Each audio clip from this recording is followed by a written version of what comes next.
मित्रों नमस्कार। आपके अपने इस चैनल पे आशीष कंपटीशन पॉइंट पे आपका हार्दिक स्वागत है। मित्रों, इससे पहले यूजीसी नेट जेआरएफ 2024 के लिए प्रथम प्रश्न पत्र के यूनिट नंबर 10 के उच्च शिक्षा प्रणाली से संबंधित दो वीडियो यानी दो भाग में वीडियो बनाए जा चुके हैं, पार्ट 1 और पार्ट 2। ये आपका तीसरा पार्ट 3 वीडियो है।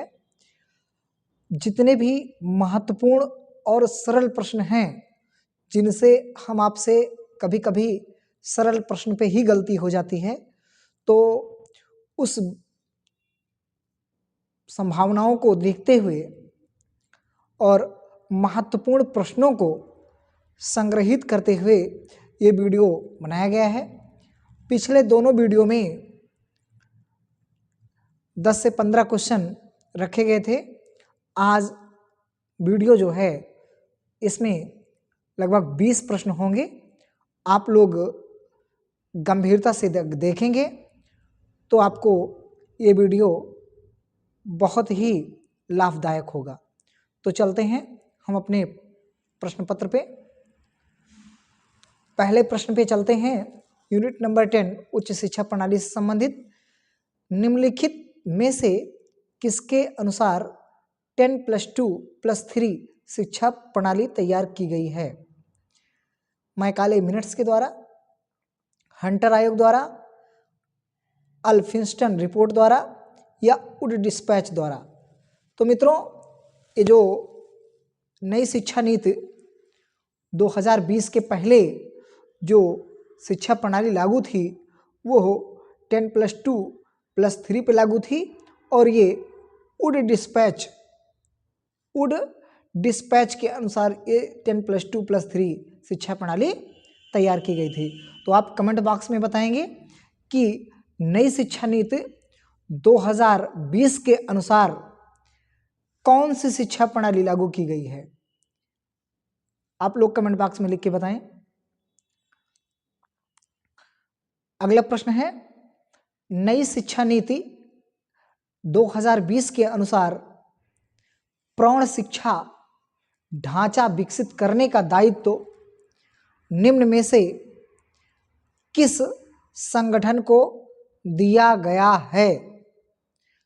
आप लोग बताएंगे किस संगठन को दिया गया है। पहला है MHRD जो कि मानव संसाधन विकास मंत्रालय के तहत है, NCTE, NIEPA या NCERT। तो ध्यान दीजिएगा मित्रों, नई शिक्षा नीति 2020 के अनुसार जो प्रौढ़ शिक्षा ढांचा विकसित करने का दायित्व सौंपा गया है वो है NCERT। कौन है? NCERT को सौंपा गया है यह दायित्व। अगला प्रश्न है, विश्वविद्यालय अनुदान आयोग की स्थापना किस अधिनियम के अधीन हुई थी? पहला विकल्प है विश्वविद्यालय अनुदान आयोग अधिनियम 1956, दूसरा है विश्वविद्यालय अनुदान आयोग अधिनियम 1949, तीसरा है विश्वविद्यालय अनुदान आयोग अधिनियम 1944, तीसरा है विश्वविद्यालय अनुदान आयोग अधिनियम 1968। तो आप लोग बताएं किस अधिनियम के तहत विश्वविद्यालय अनुदान आयोग यानी यूजीसी की स्थापना की गई है। तो मित्रों, इसका सही जवाब है पहला, विश्वविद्यालय अनुदान आयोग 1956। आप लोग इसके बारे में जानते हैं। अगला प्रश्न है, विश्वविद्यालय अनुदान आयोग के प्रथम अध्यक्ष कौन थे? ध्यान दीजिएगा मित्रों, ये प्रश्न यूजीसी नेट टीजीटी में, माफ कीजिएगा, पीजीटी में असिस्टेंट प्रोफेसर में ये बीएड के लिए जो परीक्षा हुई थी बीएड विभाग के लिए 2021 वाली असिस्टेंट प्रोफेसर में ये प्रश्न पूछा गया था। पीजीटी में कई बार पूछे गए हैं, नेट में कई बार पूछे गए हैं, तो असिस्टेंट प्रोफेसर में कई बार पूछे गए हैं। तो ये प्रश्न बहुत ही महत्वपूर्ण है। तो आपको बताते चलें, तो आप लोग बताइएगा, विश्वविद्यालय अनुदान आयोग के प्रथम अध्यक्ष कौन थे? डॉक्टर शांति स्वरूप भटनागर, श्री हुमायूं कबीर, पंडित हृदयनाथ कुंजरू। चौथा है श्री चिंतामणि द्वारकानाथ देशमुख, जिसको सीडी देशमुख के नाम से भी जाना जाता है। आप लोग बताइएगा कौन सा हो सकता है? तो मित्रों, विश्वविद्यालय अनुदान आयोग के जो प्रथम अध्यक्ष थे वो थे डॉक्टर शांति स्वरूप भटनागर। बहुत से किताबों में आपको सीडी देशमुख का नाम मिलता है, चिंतामणि द्वारकानाथ देशमुख का नाम मिलता है, परंतु ध्यान रखिएगा यदि वो विकल्प तभी सही होगा जब डॉक्टर शांति स्वरूप भटनागर का नाम यानी विकल्प नहीं होगा। तो ऐसा क्यों? क्योंकि विश्वविद्यालय अनुदान आयोग के प्रथम अध्यक्ष डॉक्टर शांति स्वरूप भटनागर जो थे 1953 में गैर सांविधिक संस्था के रूप में स्थापित हुआ था, तब ये थे। लेकिन अगर कह दिया जाए कि जब सांविधिक संस्था के रूप में, गैर सांविधिक संस्था के रूप में के बाद, स्थापना के बाद कौन थे? तो सीडी देशमुख होंगे। ध्यान दीजिएगा, क्रम से ध्यान दीजिएगा। डॉक्टर शांति स्वरूप भटनागर पहले, श्री हुमायूं कबीर दूसरे अध्यक्ष थे यूजीसी के, पंडित हृदयनाथ कुंजरू तीसरे अध्यक्ष थे, और सीडी देशमुख जिसका नाम पूरा रूप चिंतामणि द्वारकानाथ देशमुख है, वो चौथे जो थे विश्वविद्यालय अनुदान आयोग के अध्यक्ष थे। तो ध्यान दीजिएगा मित्रों, इसलिए, और इनका कार्यकाल जो था 1956 से लेकर के 1961 तक था। इनका जो कार्यकाल था 1953 से, भटनागर जी का कार्यकाल 1953 से 1955 तक था। ध्यान दीजिएगा, हुमायूं कबीर 1 साल के लिए बनाए गए थे, और ये पंडित हृदयनाथ कुंजरू जो थे वो कुछ महीने के लिए बनाए गए थे। तो इनका कार्यकाल था। और इस समय विश्वविद्यालय अनुदान आयोग के वर्तमान अध्यक्ष की अगर बात की जाए तो वर्तमान अध्यक्ष जो कि ये 18वें, ध्यान दीजिएगा मित्रों, ये जो कि 19वें, माफ कीजिएगा 19वें हैं, ये कौन है? यूजीसी के वर्तमान अध्यक्ष प्रोफेसर ममीडाला जगदीश कुमार। वर्तमान कौन है? प्रोफेसर ममीडाला जगदीश कुमार। तो ये इस समय के अध्यक्ष हैं। और पहले अध्यक्ष कौन थे? डॉक्टर शांति स्वरूप भटनागर। तो ये क्रम से दिए गए हैं, आप इनको नोट कर सकते हैं। आगे बात की जाए, भारत में सबसे पुराना विश्वविद्यालय कौन सा था? नालंदा विश्वविद्यालय, तक्षशिला विश्वविद्यालय, विक्रमशिला विश्वविद्यालय या मिथिला विश्वविद्यालय? तो आप लोगों को इससे पिछले वीडियो में भी इसके बारे में जानकारी दी गई थी, और आप लोग इसको बता सकते हैं कमेंट बॉक्स में।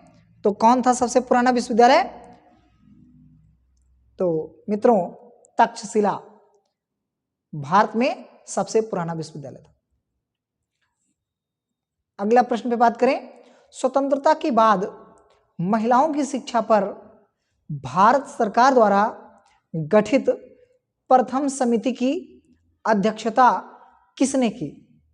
स्वतंत्रता के बाद महिलाओं की शिक्षा पर भारत सरकार द्वारा गठित प्रथम समिति की अध्यक्षता किसने की?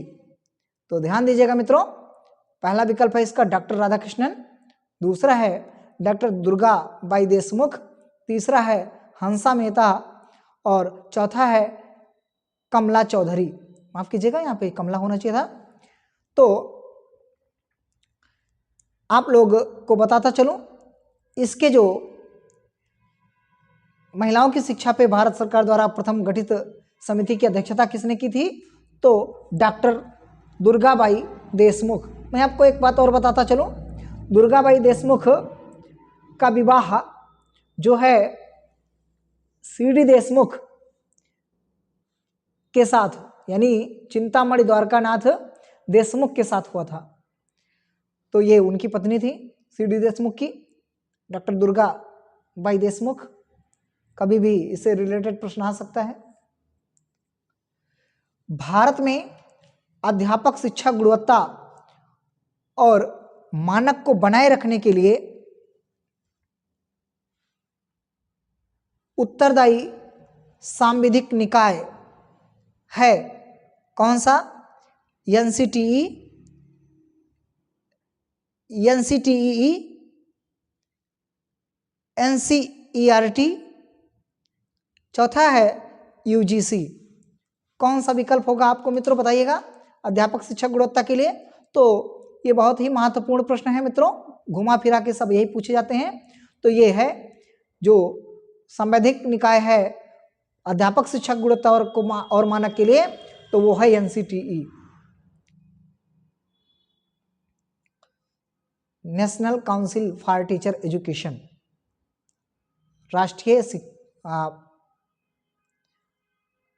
राष्ट्रीय अध्यापक शिक्षा परिषद। अगला प्रश्न है, निम्नलिखित में से शिक्षा आयोग की रिपोर्ट में उपशीर्षक राष्ट्रीय विकास के लिए शिक्षा दिया गया था, कौन सा विकल्प सही होगा मित्रों?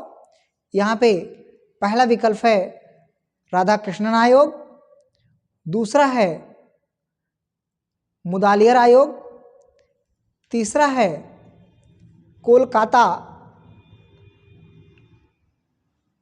विश्वविद्यालय शिक्षा आयोग, चौथा है कोठारी आयोग। तो कौन सा हो सकता है मित्रों, आप लोग बताइएगा। तो जवाब है मित्रों कोठारी आयोग। अगले प्रश्न पे अगर हम बात करें, निम्नलिखित में से किसने भारत में जिला कलेक्टर का पद सृजित किया?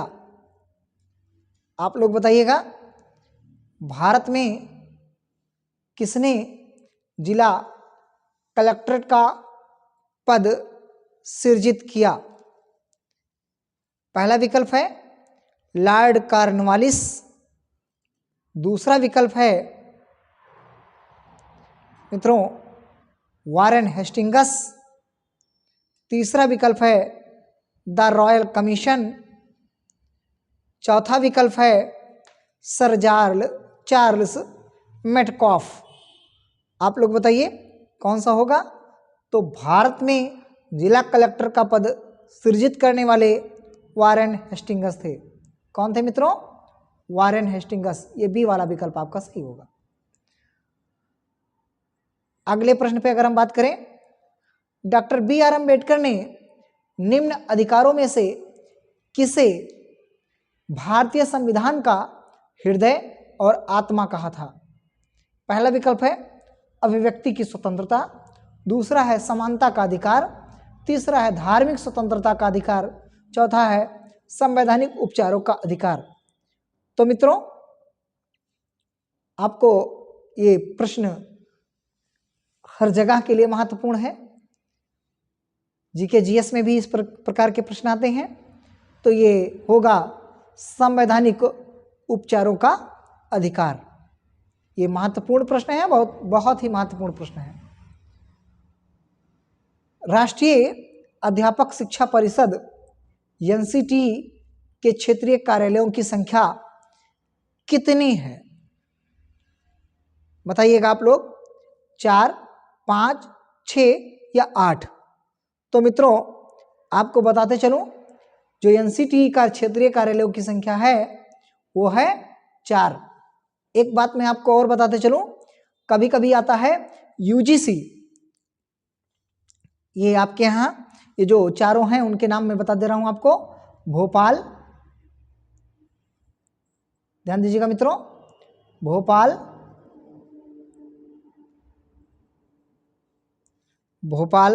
भुवनेश्वर, बेंगलुरु और जयपुर। तो ये आपके चारों क्षेत्रीय कार्यालय हैं। आपको मैं एक बात और बताता चलूं, इसकी स्थापना 1995 में हुई थी। राष्ट्रीय शिक्षक यानी एनसीटी की स्थापना कब हुई थी? 1995 में। 1993 अधिनियम के तहत, राष्ट्रीय अध्यापक शिक्षा परिषद अधिनियम 1993 के तहत कब स्थापना हुई थी इसकी, एनसीटी की? 1995 में। कितने क्षेत्रीय कार्यालय हैं? तो जवाब है मित्रों 4। आपको मैं और एक बात बताता चलूं, कभी कभी कंफ्यूजन हो जाता है, हम लोग 6 लगा देते हैं, तो वो जो 6 कार्यालय हैं वो यूजीसी के हैं। क्षेत्रीय कार्यालय किसके हैं? यूजीसी के हैं। उनके 6 क्षेत्रीय कार्यालय कौन कौन से हैं? तो मित्रों आपको बताता चलूं, पहला है भोपाल, दूसरा है बेंगलुरु, तीसरा है पुणे, चौथा है कोलकाता, पांचवा है हैदराबाद और अंतिम छठा है गुवाहाटी। तो ये 6 कार्यालय किसके हैं? यूजीसी के हैं। किसके हैं मित्रों? यूजीसी के। और जो ऊपर के 4 थे, भुवनेश्वर, भोपाल, बेंगलुरु और जयपुर, वो थे एनसीटीई के। तो ये आप ध्यान रखिएगा, तो एनसीटीई का कार्यालय 4 है और यूजीसी का 6 है। ये बहुत कंफ्यूजन होता है आप सबको। अगला प्रश्न है, भारतीय उच्च अध्ययन संस्थान कहाँ स्थित है? भारतीय उच्च अध्ययन संस्थान कहाँ स्थित है? तो जवाब है क्या होगा मित्रों, बताइएगा। पहला विकल्प है धर्मशाला, दूसरा है शिमला, तीसरा है सोलन, चौथा है चंडीगढ़। तो ध्यान दीजिएगा मित्रों, भारतीय उच्च अध्ययन संस्थान जो है वो कहाँ स्थित है? तो शिमला में। इसकी स्थापना 1964 में की गई थी। ध्यान दीजिएगा मित्रों, 1964 में। अगला प्रश्न है मित्रों, पूर्वता अधिपत्र में लोकसभा अध्यक्ष किसके बाद आती है? इसका मेन कारण है मित्रों कि कौन सा क्रम होगा, यानी लोकसभा अध्यक्ष के बाद में कौन आता है? राष्ट्रपति आता है, उपराष्ट्रपति आता है, यानी पद का क्रम जो है। लोकसभा अध्यक्ष का एक अपना पद होता है, तो राष्ट्रपति का पद होता है, उपराष्ट्रपति का पद होता है, प्रधानमंत्री का पद होता है, कैबिनेट मंत्री का पद होता है। तो लोकसभा अध्यक्ष किसके बाद आता है? आपको यह बताना है, राष्ट्रपति के बाद आता है कि उपराष्ट्रपति के बाद आता है कि प्रधानमंत्री के बाद आता है कि कैबिनेट मंत्री के बाद आता है? तो मित्रों ये बहुत ही इंपॉर्टेंट प्रश्न है। तो ये जो आता है लोकसभा अध्यक्ष, वो हो प्रधानमंत्री के बाद आता है। किसके बाद आता है? प्रधानमंत्री के बाद आता है। अगर क्रम की बात की जाए तो पहले राष्ट्रपति होता है, फिर उपराष्ट्रपति होता है, फिर प्रधानमंत्री होता है, फिर राज्यपाल होता है, फिर पूर्व राष्ट्रपति होता है, फिर उप प्रधानमंत्री होता है, फिर मुख्य न्यायाधीश होता है, फिर जाके लास्ट में लोकसभा अध्यक्ष होता है। तो अगर इन चारों विकल्पों में से बात की जाए तो प्रधानमंत्री के बाद लोकसभा अध्यक्ष का पद आता है।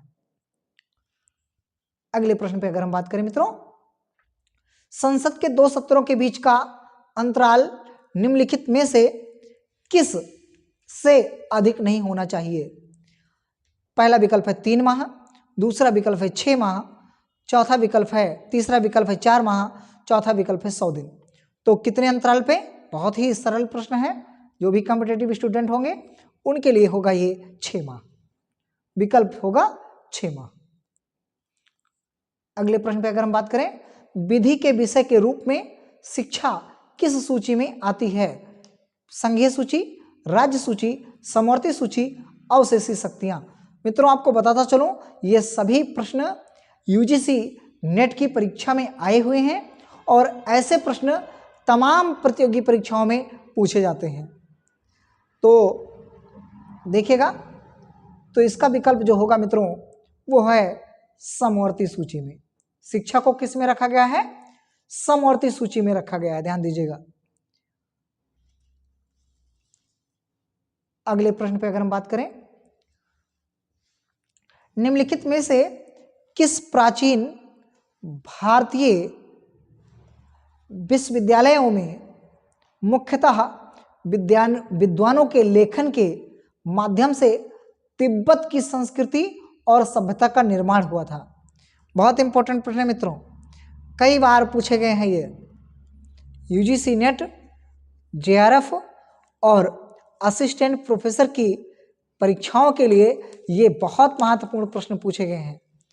तो मित्रों मैं आपको बताता चलूं, ये जो प्राचीन विश्वविद्यालयों में विद्वानों के लेखन के माध्यम से तिब्बत की संस्कृति और सभ्यता का निर्माण हुआ था, तो वो था विक्रमशिला विश्वविद्यालय। एक बात मैं और आपको बताता चलूं, इस विश्वविद्यालय में जो लोग अध्ययन किए थे वो काफी लोग थे और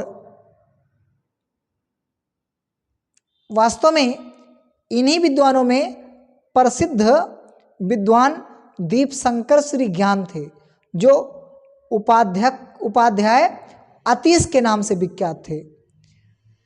आपको बताता चलूं, इसकी स्थापना किसने कराया था? तो धर्मपाल ने।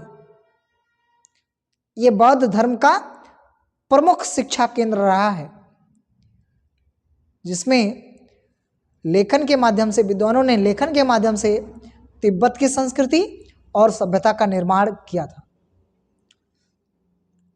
अगला प्रश्न की बात करें मित्रों, निम्नलिखित में से कौन सा विश्वविद्यालय 1857 के दौरान स्थापित होने वाले प्रथम 3 विश्वविद्यालयों में से नहीं है? ध्यान दीजिएगा मित्रों, पूछ रहा है नहीं है, तो बताना है आपको कौन नहीं है। ये नहीं बताना कौन है, कौन नहीं है ये बताना है, क्योंकि हम आपसे गलती हो जाती है, हम लोग देखते हैं कौन है। तो कोलकाता, मुंबई, दिल्ली, मद्रास, तो आपको पता चल गया होगा, क्योंकि पिछले वीडियो में भी इस बात का जिक्र मैंने किया था कौन कौन थे। आप इससे संबंधित पिछला वीडियो आप देख सकते हैं, उसमें पूरी बात इससे संबंधित बताई गई है। तो जवाब होगा इसका मित्रों दिल्ली। दिल्ली प्रथम 3 विश्वविद्यालयों में से नहीं था। जब 1857 में विश्वविद्यालयों की स्थापना की गई थी तो कोलकाता में की गई थी, मुंबई में की गई थी, मद्रास में की गई थी, दिल्ली में नहीं की गई थी। अगला प्रश्न है, भारत में महाविद्यालयों की विश्वविद्यालयों से संबद्धता, भारत में महाविद्यालयों की विश्वविद्यालयों से संबद्धता की वर्तमान प्रणाली किस वर्ष शुरू हुई? कब हुई थी? 1857 में, 1948 में, 1928 में या 1966 में? तो मित्रों महाविद्यालयों से जोड़ने की संबद्धता जो प्रणाली शुरू हुई थी वो 1857 से ही शुरू हो गई थी।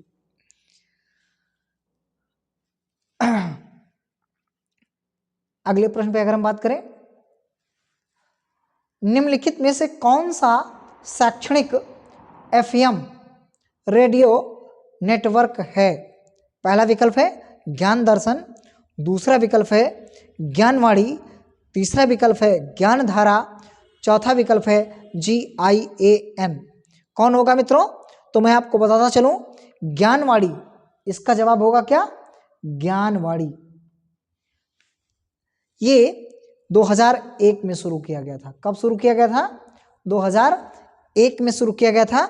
ये मानव संसाधन विकास मंत्रालय के द्वारा इग्नू द्वारा संचालित कार्यक्रम है। कौन सी, इसको ज्ञानवाणी को कौन संचालित करता है? इग्नू करता है। Indira Gandhi national open university, Indira Gandhi राष्ट्रीय मुक्त विश्वविद्यालय द्वारा इसको किया जाता है। ये प्रश्न बहुत महत्वपूर्ण है। भारत में उच्च शिक्षा अधिगम के प्राचीन केंद्र के रूप में तक्षशिला को यूनेस्को द्वारा किस वर्ष में धरोहर स्थल के रूप में घोषित किया? बताना है मित्रों। प्राचीन केंद्र के रूप में तक्षशिला को यूनेस्को द्वारा किस वर्ष में धरोहर स्थल के रूप में घोषित किया गया? आप लोग बताइए कौन होगा? 1980 में, 1982 में, या 1984 में, या 1986 में? आप लोग बताइए जल्दी से, क्या हो सकता है मित्रों? इसका सही जवाब है 1980 में। अगले अगर हम प्रश्न पे बात करें मित्रों,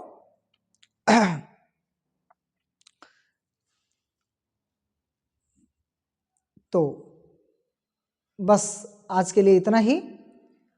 आपको वीडियो कैसा लगा कमेंट बॉक्स में जरूर लिखें। कोई क्वेरी हो तो पूछ सकते हैं,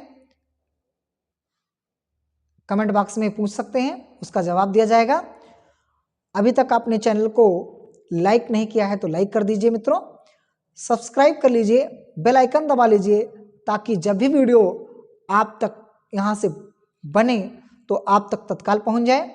मित्रों के साथ शेयर भी करिए इसको, ताकि ज़्यादा से ज़्यादा लोग इसका लाभ उठा सकें।